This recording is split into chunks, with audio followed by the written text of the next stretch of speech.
My mind has a mind of its own, and it won't leave well enough alone. And my brain can't control itself, so I need you to help me and be patient. Don't go. I have a severe form of bipolar. It's bipolar type 1. I lived in a household where mental health and mental illness wasn't a topic that any of us really knew much about. I grew up in a nice neighborhood in Southern California, really sunny.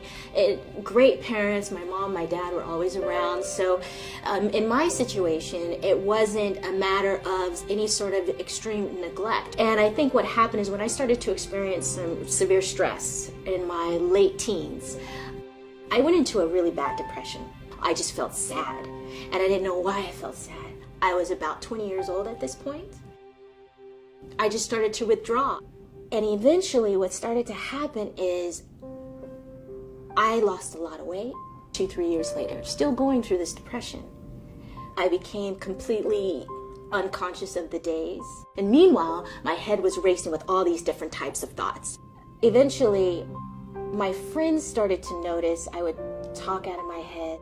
Nobody really took it seriously, and then I stopped getting my sleep, started staying up around the clock, started having a lot of energy, started thinking I had a special mission in life to save people. I also thought that life around me was this movie set. I started to really believe these things. I was 24 years old, got into a cab, and cab driver, after a while, could tell that I was psychotic, and called the police. And at the time, I was talking to myself on the street, talking about all these divine thoughts, and I was completely psychotic, out of my mind. And law enforcement thought that I was on drugs. I'd never done a drug. And I was sent to UCLA, and I was put into the psychiatric unit at UCLA. And that's when I was diagnosed. If I could say one thing, unless there's extreme, I just don't feel me. No, I don't think you heard me. I just don't feel me. Bipolar type 1, you have the same thing as type 2 where you have the severe depressions. What designates bipolar type 1 from bipolar type 2 is psychotic features and the clearly manic state. Nobody can live every single day in that state. No way. No way. You have to figure out a way to get help. I'm very grateful to have found the right combination of treatments and doctors and medicines.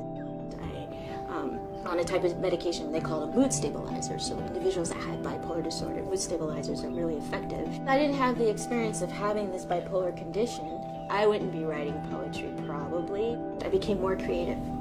I became more creative when I was finally put on the right medicines because I was able to channel all those extreme emotions that I went through. I feel like there's a zipper on my brain, and when I sit down and I write something, I feel like I'm letting the zipper unfold and then just like boom, like come all these thoughts. I'm tapping into the mixed episodes when I was in the hospital.